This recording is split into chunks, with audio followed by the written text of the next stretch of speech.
जय हिंद विद्यार्थियों। आज हम लोग इंग्लिश ग्रामर के एक महत्वपूर्ण टॉपिक का अध्ययन करेंगे जिसका नाम है ट्रांसफॉर्मेशन ऑफ सेंटेंसेज। विद्यार्थियों, ये कक्षा 12 के इंग्लिश विषय के विद्यार्थियों के लिए महत्वपूर्ण प्रश्न है। हालांकि यह प्रश्न कंपटीशन तैयार करने वाले विद्यार्थियों के लिए भी महत्वपूर्ण होता है। कंपटीशन में इस प्रकार के प्रश्नों को पूछा जाता है।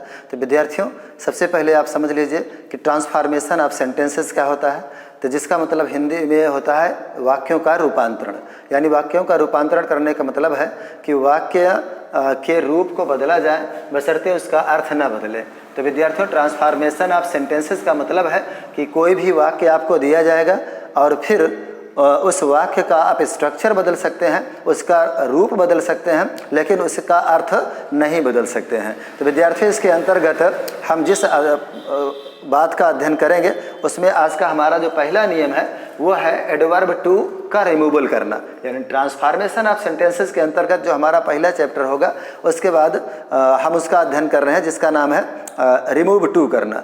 रिमूव टू करना हम सीखेंगे, फिर यूज़ टू करना सीखेंगे। इसी तरह से हम ट्रांसफॉर्मेशन के अंतर्गत डिग्री भी पढ़ेंगे, एक्टिव पैसिव भी पढ़ेंगे, सिंपल से नेगेटिव या नेगेटिव से सिंपल बनाना सीखेंगे। तो विद्यार्थियों, आपकी समझ में आ जाना चाहिए कि एडवर्ब टू का रिमूवल कैसे किया जाता है। तो उसके लिए हमने विद्यार्थियों नियम नंबर 1 लिख रखा है। पहले आप नियम नंबर 1 देखें। नियम नंबर 1 कह रहा है कि यदि किसी वाक्य में TOO और टू दोनों आया हो, यदि किसी वाक्य में TOO और दोनों आया हो तो ऐसे वाक्यों को अगर रिमूव टू करने के लिए कह रहा है तो रिमूव करने का नियम ये है, रिमूव टू करने का नियम यह है कि जहाँ पे TOO है उसके जगह पे आप सो लिख देना। यहाँ पर मैंने लिख रखा ऐसे वाक्यों से टू को रिमूव करने के लिए, ऐसे वाक्यों के से टू को रिमूव करने के लिए टू को सो में लिख लेते हैं तथा TOO आया रहता है तो वहाँ पे दैट ही कैन नॉट में बदल करके वाक्य को लिख लेते हैं। जैसे विद्यार्थियों, यदि हम यहाँ पर एक सेंटेंस लिखें, आपकी समझ में आना चाहिए। जैसे लिखा जाए कि he is too lazy, he is too lazy to work. विद्यार्थियों, यहाँ पर लिखा होगा कि इसका आप रिमूव करें, तो रिमूव टू इसका मतलब है कि इस वाले टू को और इस वाले टू को रिमूव कर दे। रिमूव माने डिलीट करना, यानी मिटा देना, हटा देना। तो इसलिए हम यहाँ पर देखेंगे कि किस तरह से हटाया जाता है। विद्यार्थियों, मैंने यहाँ पर नियम लिख रखा है, यदि किसी वाक्य में TOO और टू आया हो, देखें यहाँ पर TOO आया है और यहाँ पर टू आया हो, तो ऐसे वाक्यों से टू को हटाने के लिए ही कहा जाएगा। तो टू को हटाने के लिए इस टू को भी हटाना पड़ेगा। तो इसको हटाने के लिए सबसे पहले TOO की जगह पे क्या लिखेंगे, सो लिखेंगे। यानी यहाँ पे हो जाएगा ही इज और यहाँ पर लिख लेंगे सो, और लेजी को ज्यों का त्यों ऐसे उतार लेंगे। मैंने कहा कि जहाँ पे TOO है वहाँ पर दैट ही कैन नॉट लिखेंगे। यहाँ पर विद्यार्थियों हमेशा दैट और यहाँ पर ही और कैन नॉट इतना लिखने के बाद ये भी टू हट जाएगा। उसके बाद हमारा जो बच रहा है वाक्य उसको हम लिख लेते हैं। तो विद्यार्थियों, बड़ा ही आसान होता है। थोड़ा सा ध्यान देने की बात होती है कि किसी भी वाक्य का रिमूव टू करने के लिए आपके दिमाग में इतना ही बात आनी चाहिए कि सबसे पहले वाक्य को आप देखिए कि क्या उसमें दिया गया वाक्य में TOO और टू आया है। यदि TOO और टू आया है तो ऐसे वाक्यों का रिमूव करने के लिए TOO की जगह पे सो लिख दीजिएगा और TOO की जगह पे दैट ही कैन नॉट लिख दीजिएगा। लेकिन विद्यार्थियों, थोड़ी सी बात यहाँ पर देखें, क्योंकि नियम में बार बार नियम कन्वर्ट नहीं किया जाता है, इसीलिए थोड़ा सा आपको ध्यान भी देना होगा। मैंने यहाँ लिख रहा है कि हमेशा दैट ही कैन नॉट, तो हमेशा दैट ही कैन नॉट का प्रयोग करने के लिए आप थोड़ा सा ध्यान देना पड़ेगा। विद्यार्थियों, ये जो दैट के बाद ही आया हुआ है, यानी जो कर्ता आया हुआ है, प्रोनाउन आई हुई है, इस प्रोनाउन को हमेशा हम यहाँ से लेते हैं। यदि यहाँ पर ही है तब तो ही ले लेना, और यदि आई है तब तो आई ले लेना, यू है तो यू ले लेना। किसी नाम का बात किया गया है तो नाम के लिए लड़का का नाम है तो ही लेना, लड़की का नाम है तो सी लेना पड़ेगा। तो इस तरह से दैट के बाद जो यहाँ पर कर्ता आया होगा उसको आप यहाँ से लेंगे, ना कि हमेशा दैट ही यूज़ करेंगे। इसके लिए आपको थोड़ा सा ध्यान देना पड़ेगा विद्यार्थियों। उसी तरह से अगर हम कैन की बात करें तो कैन में भी आपको इस बात का ध्यान देना पड़ेगा कि यदि यहाँ प्रेजेंट की सहायक क्रिया है तब तो आप कैन लिखिएगा, और यदि यहाँ पर पास्ट की सहायक क्रिया है तब फिर आप कुड लिखिएगा। जैसे मैं यहाँ पर एक वाक्य लिख रहा हूँ, जैसे लिखूँ मैं यहाँ पे राम वाज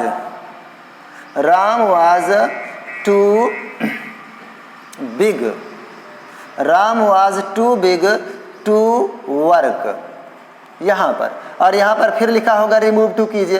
तो इसके लिए फिर आप ध्यान दीजिएगा कि जहाँ पे राम है उनको तो राम को रहने दीजिए, वाज भी रहने दीजिए। हमने कहा कि TOO2 की जगह क्या लिखेंगे, सो लिख देंगे, यहाँ पर सो लिख दीजिए। उसके बाद यहाँ पर बिग लिख दीजिए। मैंने कहा इस टू को भी ध्यान दीजिए, हमने कहा दैट हमेशा यूज होगा, लेकिन अब जो करता ही है उसके यहाँ से नहीं बल्कि यहाँ से देखें, राम एक नाम का लड़के का नाम है, इसीलिए यहाँ पर भी हमारा क्या आ जाएगा, ही आ जाएगा। और उसके बाद अब कैन की बारी आ रही है, तो कैन में देखें यहाँ पे प्रेजेंट था इसीलिए हमने कैन यूज़ किया, यहाँ पर पास्ट है इसीलिए हम यहाँ पे कुड यूज़ करेंगे, कुड, और उसके बाद फिर नॉट वर्क। तो मेरे कहने का मतलब है विद्यार्थियों कि यदि प्रेजेंट की दशा में है तो कैन यूज़ करें और पास्ट की दशा में है तो कुड यूज़ करें। एक उदाहरण और देख लीजिए विद्यार्थियों, जैसे मैं यहाँ पर बात करूँ कि एक वाक्य मैं ले रहा हूँ, जैसे यहाँ पे कि आई, जिसे लिखा जाए आई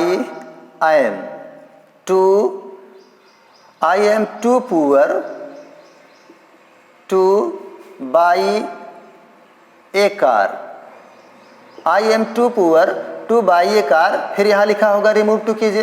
तो रिमूव टू करने के लिए देखें यहाँ पर आई एम है, तो यहाँ पर आई एम को एम रहने दें, इस टू की जगह पे क्या लिख देंगे, अब सो लिख देंगे, आई एम टू की जगह पे सो लिख देंगे, आई एम सो, और इसके बाद यहाँ पर लिख लेंगे पुअर। अब इसकी जगह पे देखें दैट लिखेंगे, लेकिन अब ही नहीं लिखेंगे, बशर्ते यहाँ पर जो कर्ता मैंने कहा यहाँ के कर्ता को यहाँ ले जाया जाता है, तो इस कर्ता को यहाँ ले जाइए और लिखिए यहाँ पर आई।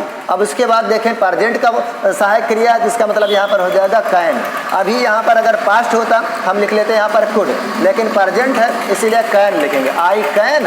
अब उसके बाद हो जाएगा नॉट, और फिर उसके बाद बाई, और एक कार, हम सारी बातें उतार लेंगे। तो विद्यार्थियों इस तरह से रिमूव टू का एक नियम आपने देखा कि किस तरह से हम किसी भी वाक्य में आए हुए टू को किस तरह से रिमूव करते हैं। इसमें विद्यार्थियों आपको इतना ही देखना है कि क्या TOO2 और टू दोनों आया हुआ है, यदि दोनों आया हुआ है तो हमारा नियम नंबर 1 लागू होगा। विद्यार्थियों इसकी आप कॉपी कर लीजिए, उसके बाद हम नियम नंबर 2 बताते हैं। विद्यार्थियों आइए हम लोग अब देखते हैं नियम नंबर 2। इसमें आप देखिएगा किस तरह से नियम नंबर 2 में आप पहले नियम में आपने देखा कि यदि किसी वाक्य में TOO2 और टू दोनों आया हो तो ऐसे वाक्यों का रिमूव टू कैसे किया जाता है। अब विद्यार्थियों हम देखेंगे कि ऐसे वाक्य यदि किसी वाक्य में केवल सिर्फ टू ही आया हो, दूसरा TO2 ना आया हो, तो ऐसे वाक्यों का टू रिमूव करने के लिए टू को हमेशा या तो एक्सट्रीमली में बदल दीजिए या तो बियॉन्ड प्रॉपर लिमिट में बदल दीजिए, या बियॉन्ड द प्रॉपर लिमिट में बदल दीजिए। कैसे विद्यार्थियों, हमने यहाँ पर देखें एक नियम लिख रखा है, एक उदाहरण ले रखा है, the mango is too ripe. अभी तक हम लिख रहे थे कि the mango is too ripe to eat. इस तरह से वाक्य आता था, हमारे पास एक टू आता था TOO2 वाला और एक टू आता था TO2 वाला। लेकिन अब यहाँ पर हमें ये देखना है कि यदि सिर्फ TO2 आया हुआ है तो ऐसे वाक्यों का रिमूव टू करने के लिए हमने यहाँ बना दिया है कि इस टू की जगह पे आप आपकी मर्जी है, या तो एक्सट्रीमली करें या तो बियॉन्ड द प्रॉपर लिमिट करें। विद्यार्थियों हम दोनों करके आपको बता रहे हैं, जो भी मर्जी आपके समझ में आए या जो समझ में आ जाए उसको कर लेना। जैसे मैं लिख रहा हूँ द मैंगो, अब इज, अब इसके बाद यहाँ पर लिखेंगे आप एक्सट्रीमली, EXTREMELY, एक्सट्रीमली। अच्छा, उसके बाद देखें यहाँ पर आप लिख लीजिएगा राइप। बस विद्यार्थियों बड़ा आसान सा होता है ये। जैसे ही आपकी समझ में आया कि सिर्फ एक ही टू दिया गया है तो फटाक से उस टू को हटाइएगा, वहाँ पे एक्सट्रीमली लिख दीजिएगा। या तो फिर विद्यार्थियों आपकी समझ में दूसरी बात आ जानी चाहिए, जैसे मैं यहाँ पे लिख रहा हूँ द मैंगो इज, अब राइप को लाइएगा इधर और फिर इसको लिखिएगा बियॉन्ड द प्रॉपर लिमिट।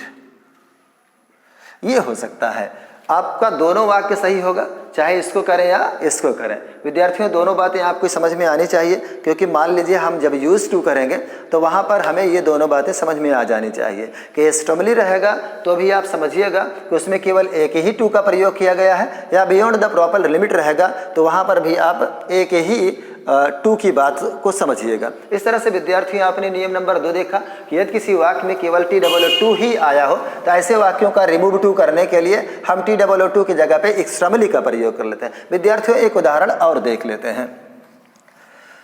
जैसे हम लिख रहे हैं विद्यार्थियों, एक उदाहरण दूसरा, जैसे मैं लिख लूँ the milk is too hot. विद्यार्थियों आपने देखा यहाँ पे लिखा है रिमूव टू करना। अब जैसे ही रिमूव टू आपको करने के लिए दिया गया जाएगा, आपको ये मिलाना पड़ेगा कि क्या TOO और टू दोनों आया है या फिर एक ही आया है। जब एक आया होगा तो मैंने उसके नियम बता रखे हैं कि उस TOO की जगह पे आप क्या लगा देंगे, एक्सट्रीमली लगा देंगे। तो ये हो जाएगा भैया द मिल्क इज, यहाँ पर लगाइएगा एक्सट्रीमली, और फिर यहाँ पर लिखिएगा hot, extremely hot, the milk is extremely hot.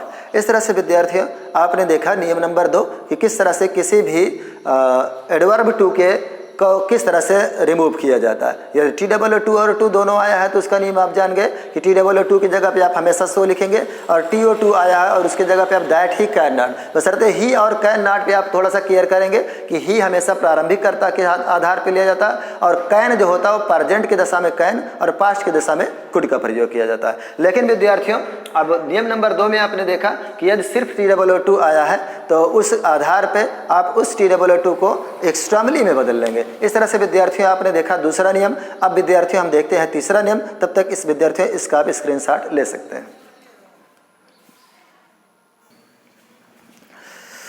विद्यार्थियों आइए हम रिमूव टू का तीसरा नियम देखते हैं। इसमें विद्यार्थियों आप देखेंगे तीसरे नियम में, यदि किसी भी वाक्य में TOO और टू दोनों आया हो, लेकिन उसमें for me, for him, for him, for me, for you, for them, for us जैसी बातें आई हों, जैसे शब्द आए हों, तो उसमें रिमूव टू करने के लिए TO2 को सो में तथा टू को दैट ही का मतलब यहाँ पर थोड़ा सा ध्यान दीजिएगा, दैट ही कैन नॉट में बदलते हैं। लेकिन दैट के बाद जो हम कर्ता यहाँ पर ही लिख रहे हैं, जिसको हमने कहना ध्यान देने वाली बात है, उस कर्ता की जगह पे यदि फॉर मी आया है तब तो फिर आई कर लेंगे। फॉर हिम तो ही, फॉर यू तो यू, फॉर देम तो दे, और फॉर अस तो वी में बदल लेते हैं। जैसे विद्यार्थियों यहाँ पर मैं एक वाक्य लिख रहा हूँ, जैसे लिखूँ कि the milk is too hot, the milk is too hot, और फिर मैं लिख दूँ यहाँ पे फॉर मी टू ड्रिंक।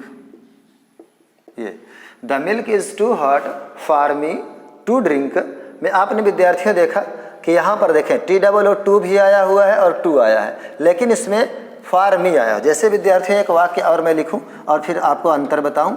जैसे मैं लिखूं यहाँ पर I am too long to jump.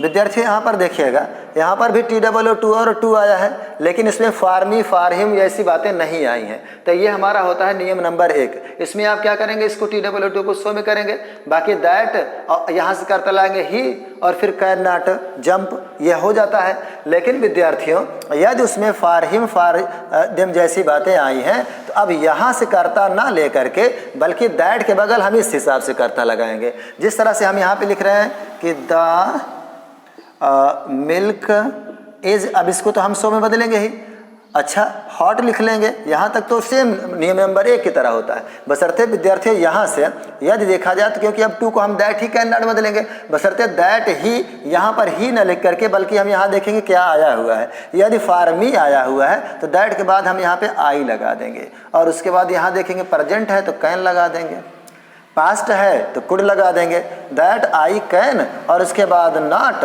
और फिर फॉर मी टू ड्रिंक। तो यहाँ पर लिखेंगे the milk is so hot that I can not drink. इस तरह से होता है विद्यार्थियों। आपकी समझ में आना चाहिए कि जब कभी भी आपको वाक्य दिया जाए रिमूव टू करने के लिए, तो आपको बातें चेक करनी पड़ेगी कि क्या TOO और टू दोनों आया है, तो नियम नंबर 1 लगाइएगा।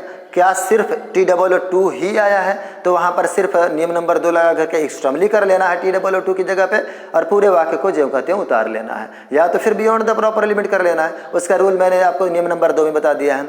विद्यार्थियों नियम नंबर 3 है ये आपका। और इसमें आपने देखा यहाँ पर भी आपको चेक करना पड़ेगा कि क्या जो वाक्य दिया गया है उसमें TOO और टू के साथ में फॉर हिम फॉर देम जैसी बातें अगर आई होंगी तब फिर कर्ता प्रारंभ से ना लेकर के, बल्कि अगर फॉर मी आया है तो उसको आई में, फॉर हिम आया है तो ही में, फॉर यू आया है तो यू में, और फॉर देम आया है तो दे में, फॉर अस आया है तो बी में बदल करके दैट के बाद कर्ता लिखते हैं। बाकी सारा का सारा नियम नंबर 1 के आधार पे हम कर लेते हैं। तो विद्यार्थियों ये था ट्रांसफॉर्मेशन का एक महत्वपूर्ण चैप्टर जिसे हम रिमूव टू के नाम से जानते हैं, जो कि आपके इम्तिहान के आधार पे बड़ा ही इंपॉर्टेंट चैप्टर होता है। इसलिए विद्यार्थियों इसको आप ध्यान से देखिएगा और ध्यान से पढ़ करके इसको रिमूव टू करना आप लोग सीख लीजिएगा। विद्यार्थियों जय हिंद।